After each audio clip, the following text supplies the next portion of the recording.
माननीय मुख्यमंत्री साहब से कि वो आके हमारी एनर्जी को इसी तरीके से बढ़ाएं और हमें ये विश्वास के साथ हम आगे बढ़े, हम बिहारी इनके शैडो में कि हाँ, उद्यम बिहार, सक्सेसफुल बिहार।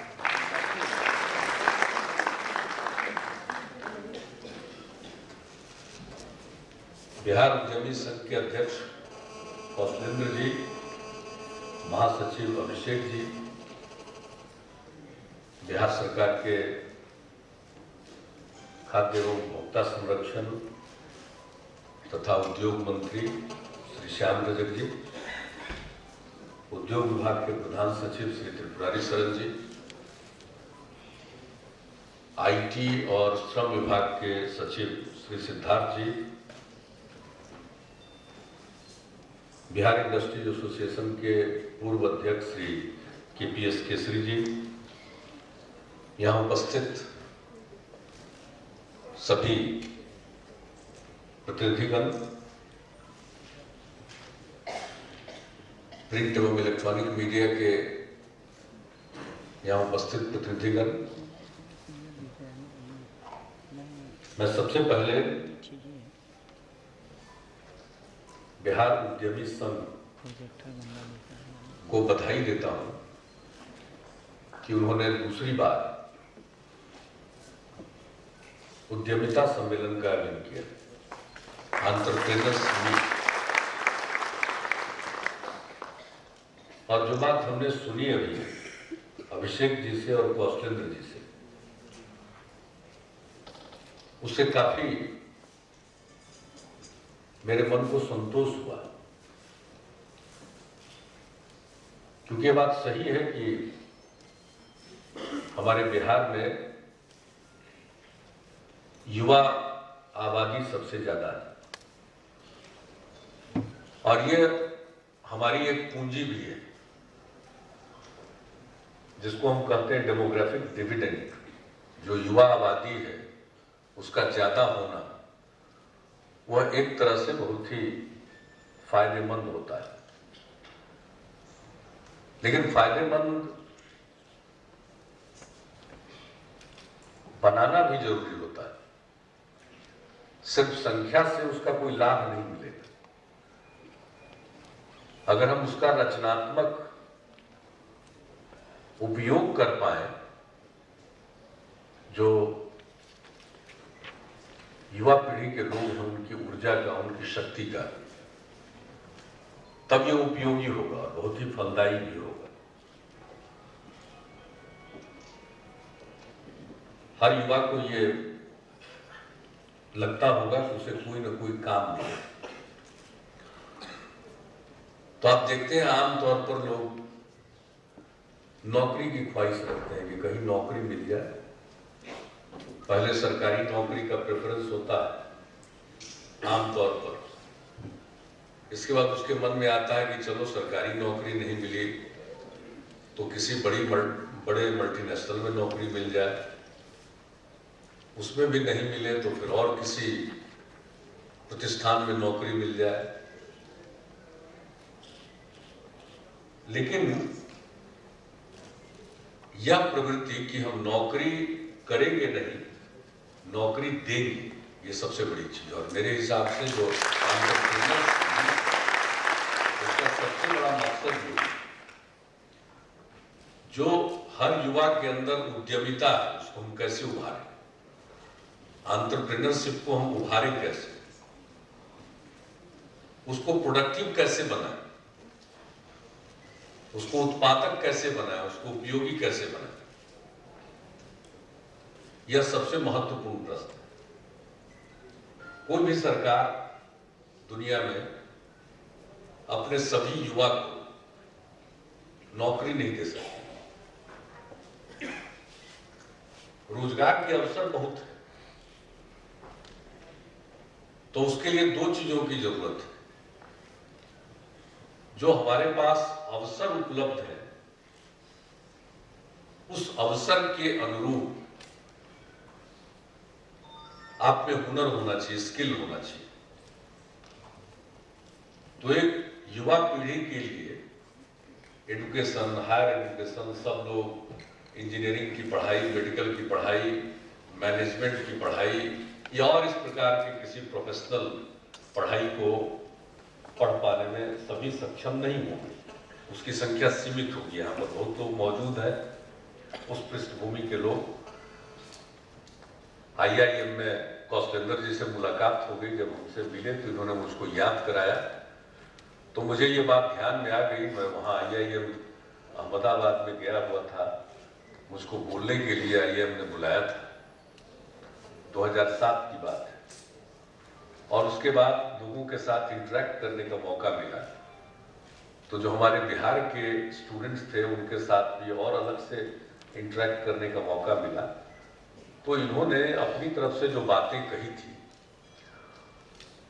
वो मुझे जची थी, और इसलिए हमने इनको कहा था कि आप लोग बिहार आइए, वहां काम कीजिए। और उस समय बहुत सारी चीजों की शुरुआत हो रही थी और नए नए कदम उठाए जा रहे थे। तो उस दृष्टिकोण से हम लोगों ने कहा, और एक एक चीज को हम लोग हर चीज पर ध्यान केंद्रित करते थे। जिन्होंने जब मुझे बताया अभी हाल में कि ये उद्यमिता सम्मेलन कर रहे हैं, तो मुझे बहुत अच्छा लगा। और मुझको लगा कि इस काम को जितना बढ़ाया जाए उतना फायदा। तो हर व्यक्ति उतना ज्यादा प्रतिष्ठित संस्थानों से पढ़ा हुआ नहीं, गांव का है, उसने कुछ पढ़ाई की है। बहुत लोगों ने बहुत कम पढ़ाई की है या नहीं पढ़ाई की है, लेकिन रोजगार तो सबको चाहिए, काम तो सबको चाहिए।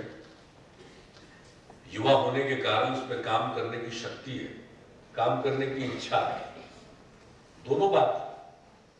तो उसको, उसकी शक्ति का सदुपयोग कैसे करें, और जो उसकी इच्छा है उसको हम कैसे उकेरें, उसको बढ़ाएं, उसकी इच्छा को और बेहतर बनाएं और अपनी इच्छाओं को पूरा करने के लायक वो बन सके। एक पहलू तो ये, और इसी में उसके अंदर कुछ करने की तमन्ना है। अगर उसके पास कोई स्किल है या किसी भी प्रकार का ज्ञान है और वो कुछ करना चाहता है, तो उसको आगे बढ़ने की प्रेरणा मिले, ये दूसरी बहुत जरूरत। और जिसके बारे में इन्होंने भी कहा, इंक्यूबेशन सेंटर और फैसिलिटेशन सेंटर, यदि कोई कुछ करना चाहता है तो उसका आकलन करके उनको सही रूप में उनको ढालने की कोशिश की जाए, उनको सही रास्ता दिखा दिया जाए। और दूसरी बात है, अगर कुछ करने के लायक है तो उसको कैसे हम प्रोत्साहित करें, कैसे फैसिलिटेट करें, उसके काम को कैसे आसान बना दें। कोई भी काम करना चाहता है, और फिर इन सब चीजों के साथ साथ इस बात की जरूरत है कि क्या क्या काम किया जा सकता है या गुंजाइश की थी। तो बहुत सारे आइडियाज लोगों के मन में आते हैं। तो इसके साथ जुड़ा हुआ है इनोवेशन, इनोवेटिव आइडियाज कि क्या हो सकता है। बहुत काम होते रहते हैं, लेकिन उसी में कोई अगर सोचता है कि इसको सुधारा इस प्रकार से जा सकता है, तो इन तीनों चीजों के लिए जरूरत इस बात की है कि कोई सार्थक पहल हो। तो मैं इस बात को स्वीकार करता हूं, जो बातें आप लोगों ने कही है फैसिलिटेशन की और इंक्यूबेशन की, और इनोवेशन को बढ़ावा देने के लिए हर स्तर पर बहुत कुछ किया जा रहा है। हम लोगों ने अपने यहाँ भी किया। तो कुल मिलाकर मकसद एक ही है कि लोगों को रोजगार मिले, और सिर्फ उनके रोजगार का प्रश्न नहीं, अधिक से अधिक युवा ऐसे बन सके जो अनेक लोगों को रोजगार दे सके, अपने काम के साथ जोड़ सके। और इसकी संभावना है। जो बिहार के लोग हैं वो देश भर में और दुनिया के कई हिस्सों में आप देखेंगे कि वहां काम कर रहे हैं। बिहार के लोग दूसरी जगहों पर दौलत पैदा कर रहे हैं। दौलतमंद जो है उसके लिए और दौलत पैदा कर रहे हैं, अपने श्रम से, अपने हुनर से, अपने ज्ञान से, अपने कौशल से वो दूसरों के लिए दौलत पैदा कर रहे हैं। अगर वो अपने लिए दौलत पैदा करे, अपने बिहार के लिए दौलत पैदा करे, अपने इलाके के लिए दौलत पैदा करे, तो मैं समझता हूं कि बिहार भी एक बड़ा मैन्युफैक्चरिंग। आज जितने लोग बाहर काम कर रहे हैं, किस प्रकार का काम नहीं कर रहे। मैं केंद्र में मंत्री था तो महाराष्ट्र गया और वहां एक डेयरी प्लांट देखने का मौका मिला। वो बिल्कुल अंतरराष्ट्रीय स्तर का था। उस कैंपस में घुसने के बाद ऐसा लग रहा था जैसे हम कहीं बाहर आ गए। उसका मकान, उसके अंदर की सारी व्यवस्था, सब कुछ देखने के बाद लगा कि भाई अपने देश में भी ऐसा है। और अंदर जब हम गए तो जो व्यक्ति मुझको सब कुछ घुमाकर दिखला रहे थे वो व्यक्ति बिहार के थे और उन्होंने मुझसे मगही में बात करना शुरू किया। तो कहा उन्होंने कि हम आपके रहुई के हैं। तो मेरे साथ, हम उन्हीं के साथ गए थे, उन्हीं के निमंत्रण पर गए थे, शरद पवार जी, जिनको आप सब लोग जानते हैं। तो उन्होंने कहा कि आपसे ये क्या बात कर रहे हैं। तुमने कहा कि हमसे ही बात कर रहे हैं स्थानीय बोली में, और ये मेरे क्षेत्र में भी, जो मेरे विधानसभा का क्षेत्र था पहले, उस क्षेत्र के निवासी। तो उसको लगा कि इतना बड़ा प्लांट, उसको मैनेज करने का जो हेड सबसे बड़े पद पर था, वो बिहार का एक आदमी। देश के कोने कोने में हम गए, जहां हमने देखा है कि बिहार के लोग सिर्फ मजदूरी नहीं कर रहे, उसके मैनेजमेंट में और विभिन्न पदों पर वो अपनी भूमिका निभा रहे। तो बिहार के लोगों में अगर क्षमता नहीं है, उनमें बुद्धि नहीं है, उनको ज्ञान नहीं है, तो ऐसा कर कैसे पाते। लेकिन हाँ, परंपरागत तौर पर जिनके पास थोड़ा ज्ञान बढ़ता है वो सोचते हैं कि बिहार में रहने की क्या जरूरत है, चलो बाहर। उसका कारण बिहार में माहौल उनको दिखता नहीं होगा, या उनको ऐसा लगता होगा कि भाई घर में उतनी इज्जत नहीं है, लोग जो हमारी क्षमता है उसकी प्रशंसा नहीं कर पाते हैं, उसका आकलन नहीं कर प्रशंसा तो बाद में करेंगे, पहले आकलन करेंगे, तब उसको एप्रिशिएट नहीं कर पाते हैं। तो जो भी कारण रहा हो, बाहर सब जगह फैले। हमने तो एक उदाहरण दिया, इस तरह का उदाहरण आपके पास न जाने कितने होंगे, आपके भी अपने अनुभव होंगे। तो परीक्षा लेने से क्या फायदा, बंद उसको रद्द करेंगे।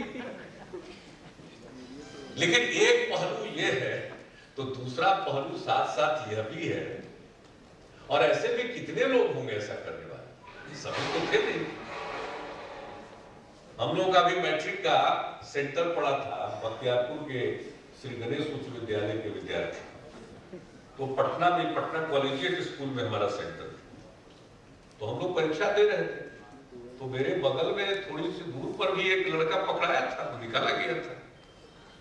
तो बहुत ही जो आप पुख्ता इंतजाम करते हैं उसमें भी तरह तरह का लोग तरीका निकाल लेता है, तो ये गलत बात है।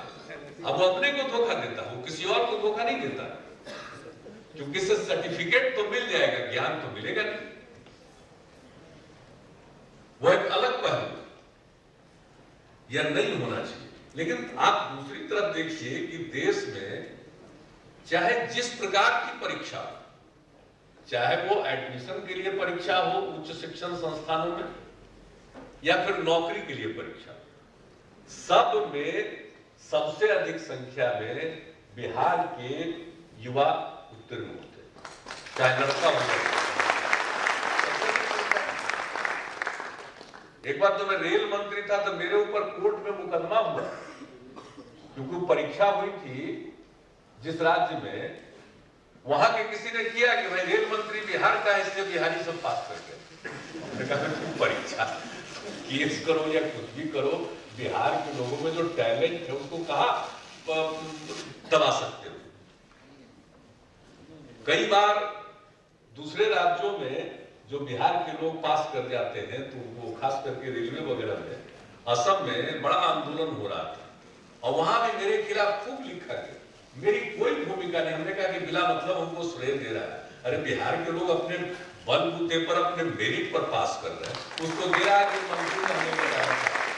अरे कोई मंत्री रहे, कुछ भी रहे, जो टैलेंट है हमारे युवा पीढ़ी में उसको कोई दबा नहीं सकता। और उसी समय हमने कहा था कि भाई ये तो आप आसाम में या देश के किसी हिस्से में कहते हैं कि बाहर के कहां से लोग आएंगे, या महाराष्ट्र में या कहीं भी, अरे तो देश का हिस्सा है, इसमें तो सबको एक जगह से दूसरी जगह पर जाने का अधिकार है। अगर अखबार में छप जाए कि चांद पर बहाली होने वाली है, तो बिहार के लड़के चांद पर जाने वाले हैं।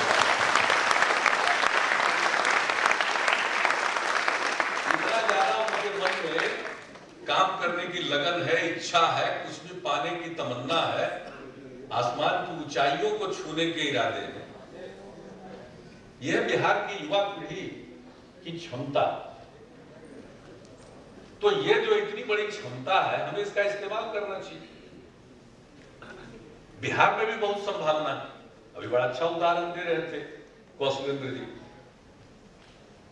कि भाई किशनगंज में गए तो वहां पाइन एप्पल लोग उपजा रहे हैं। पाइन एप्पल के लिए वो प्लांटेशन के लिए वो डिपेंडेंट है आसाम पर या बंगाल पर। सब संभावना उसमें हम जाकर हमने पूरा अध्ययन किया और उसके बाद हमने वही तय किया कि भाई यहाँ तो जो संभावना है इस पूरे इलाके में, इसको देखते हुए यहाँ तो अलग एक एग्रीकल्चर कॉलेज खुलना चाहिए और वहां का एग्रीकल्चर कॉलेज स्थापित हो रहा है। और उस एग्रीकल्चर कॉलेज में स्पेशल जो उनको मैंडेट दिया गया है, ये फ्रूट्स पर दिया गया है। तो इस प्रकार से इंस्टीट्यूशन, ताकि लोग जान सके कि कैसे हम इसको और बेहतर बना सकते हैं। अब उसका अगर प्रोसेसिंग हो तो अच्छा आ रहा है। ब्रांड की बात की, शुरू से हम लोग कह रहे हैं ब्रांड होना चाहिए, ब्रांड होना चाहिए। कई चीजें लोग पैदा करते हैं, ब्रांड का अपना महत्व। अब ऐसा नहीं कि बिहार का सब ब्रांड, किसी ब्रांड में दम नहीं। अब एक कोऑपरेटिव सेक्टर में यहाँ दूध का उत्पादन होता है, डेयरी, सरकार ने भी उसकी पूरी मदद की है और मदद करती है, वो एक अलग विषय है। लेकिन उसने जो सुधा नाम से शुरू किया, तो ब्रांड कितना पॉपुलर। तो ब्रांड तो किसी भी चीज के लिए जरूरी होता है। बिहार की हमारे महिला और हमारा भी स्टेट, हमारा भी राज्य उत्पादन करने वाले राज्यों में गिना जाएगा। लेकिन आपने जो बात कही है, जो युवा पीढ़ी के अंदर जो उद्यमिता है, उसका हम विकास करें और उनको अपना उद्यम लगाने के लिए आप प्रोत्साहित करें और उनका मार्ग प्रशस्त करें। इसी के लिए आप इंक्यूबेशन सेंटर की बात करते हैं, फैसिलिटेशन सेंटर की बात करते हैं। तो ये काम होना चाहिए, इसमें कोई शक नहीं है। और इस दृष्टिकोण से एक बिल्कुल जो बिग टिकट इन्वेस्टमेंट की बात तो छोड़ दीजिए, जो भी इन्वेस्टमेंट हमारे यहाँ होता है उस तरह के इन्वेस्टमेंट की बात है, अब तो हर क्षेत्र में करें। आईटी सेक्टर, सर्विस सेक्टर के कई आयाम हैं, बहुत चीजों में आप कर सकते हैं। मैन्युफैक्चरिंग की बात नहीं है, छोटे छोटे जगहों पर भी कुछ चीजों का स्थानीय स्तर पर आप चाहे जितना भी ब्रांडिंग हो जाए, दुनिया भर की चीज आ जाती है, लेकिन इसके बाद भी अगर स्थानीय कोई उत्पाद जिसके प्रति लोगों का भरोसा है, तो आज की स्थिति में भी वो बाजार में बिकता है। तो अगर इस तरह से स्थानीय मांगों के अनुरूप हम कुछ उत्पादन का भी कार्य करेंगे तो वह भी सफल होगा। लेकिन सबसे बड़ी बात है कि कोई सिर्फ उत्पादन के क्षेत्र में नहीं, सर्विस के क्षेत्र में भी और किसी भी क्षेत्र में, आईटी एक बहुत बड़ा क्षेत्र हो सकता है। कि अभी हाल फिलहाल इनका जाने का कोई रहा तो हमने देख दाख करके ही तो हमने कहा कि भाई ये अभी जाने वाले नहीं है, तो उद्योग में थोड़ी निरंतरता रहे। अधिकारियों के स्तर पर, राजनीतिक स्तर पर तो आप सब जानते ही हैं 5 साल का टर्म होता है, लेकिन अधिकारियों का टर्म तो लंबा होता है। तो अगर कोई स्थिरता के साथ लोग रहते हैं तो जरूर काम आगे बढ़ने में सहायता मिलती है। तो आज सुबह सुबह हमने बात की है त्रिपुरारी जी से जो प्रधान सचिव हैं, और सिद्धार्थ ये आईटी और लेबर डिपार्टमेंट को देख रहे हैं। ये मेरे साथ भी मेरे सचिवालय में काम कर चुके हैं, तो मेरी भावनाओं से भी अवगत रहते हैं, काम करने के तौर तरीके को भी जानते हैं। और उस कार्यालय में रहने के कारण उद्योग हो या आईटी का क्षेत्र हो, उन क्षेत्रों के बारे में, क्षेत्रों में क्या इनिशिएटिव लिया गया और मेरी क्या ख्वाहिश रही, आईटी के लिए जगह देना, ये सब मेरे मन में बात रही है के लिए। और उद्यमियों को प्रोत्साहित करने के लिए, आगे बढ़ाने के लिए कौन कौन से काम किए जाने हैं और किए जा सकते हैं और किस प्रकार उसको किया जाए। तो ये 3 लोग आपके साथ, जो बिहार एंटरप्रेन्योर्स एसोसिएशन है, उद्यमी संघ है, उनके साथ बैठ करके उद्यमिता के क्षेत्र में उद्यमिता को बढ़ावा देने के लिए जो कुछ भी किया जा सकता है उसके लिए हम लोग काम करेंगे। और इसमें ये सारी चीजें सम्मिलित हैं। और मैं समझता हूं कि आज सब लोग यहाँ उपस्थित हुए हैं। विभिन्न जो संभावनाएं हैं सेक्टर में, प्रोग्राम देख रहा था उन सब चीजों पर, चाहे वो एग्री प्रोसेसिंग, फूड प्रोसेसिंग का क्षेत्र हो, या आईटी इनेबल्ड सर्विसेज हो, या और भी कोई क्षेत्र हो सकता है जिस आएंगे उसको और सिर्फ नीति नहीं बनाएंगे। हम तो चाहते हैं कि इतनी बड़ी आबादी युवाओं की है, तो उसके मद्देनजर इसके लिए कार्य योजना बननी चाहिए, एक्शन प्लान बनना चाहिए। तो उस एक्शन प्लान को भी बनाएंगे, लेकिन सबसे पहले आवश्यकता है आप सोचते क्या है, आपको सरकार से जरूरत क्या है, हम लोगों को क्या करना चाहिए, किस तरह से हम फैसिलिटेट कर सकते हैं। तो इन सब चीजों के लिए कोई इंस्टीट्यूशन बनाना पड़ेगा, क्या करना पड़ेगा। तो इन सब चीजों के बारे में आपके साथ बैठ करके और भी जो दूसरे स्टेक होल्डर्स हैं उनसे परामर्श करके एक ये डॉक्यूमेंट तैयार करेंगे। और उसके आधार पर हम लोग जो जरूरी निर्णय है, चाहे नीति बनाने का निर्णय हो या नीति पर आधारित कार्य योजना बनाने का, हम लोग निर्णय लेंगे। हम आश्वस्त करते हैं, लेकिन मेरी भी इच्छा है कि कम से कम अगले साल मार्च महीने में, और कल बिहार दिवस है, तो बिहार दिवस के 1 दिन पहले इसका आप आयोजन कर रहे हैं, तो इसी प्रकार से अगले साल के भी बिहार दिवस के 1 दिन पहले भी पहले ही आप आयोजन करिए। और जो उद्यमिता वो उभर कर कुछ हद तक अगले वर्ष तक सामने आ जाए, ये मेरी ख्वाहिश है। हम इसको पूरा करने में जिसको जितना करना होगा हम करने को तत्पर रहेंगे, और आप सब लोगों का सहयोग चाहिए। तो इन्हीं शब्दों के साथ आपने मुझे इस कार्यक्रम में आमंत्रित किया, इसके लिए धन्यवाद। और आप सब लोग जो यहाँ इकट्ठा हुए हैं, मुझे पूरा विश्वास है कि दिन भर की चर्चा में भाग लेंगे। हमारे संबद्ध अधिकारियों को भी आपने बुलाया है और हमने उनको कहा है कि इन लोगों के साथ बैठिए, इनकी बात सुनिए, और बात सुनने के बाद उसको समझिए और उसके आधार पर क्या किया जा सकता है, जिसका हमने जिक्र किया कि क्या इसके आगे कैसे करना है। तो आज के आपके सम्मेलन के बाद ये कार्रवाई आगे होगी, और मैं समझता हूं कि अगली बार ये और भी प्रोडक्टिव नजर आएगा। इन्हीं शब्दों के साथ आप सबको ढेर सारी शुभकामनाएं, और अपनी बात में यही समाप्त करें।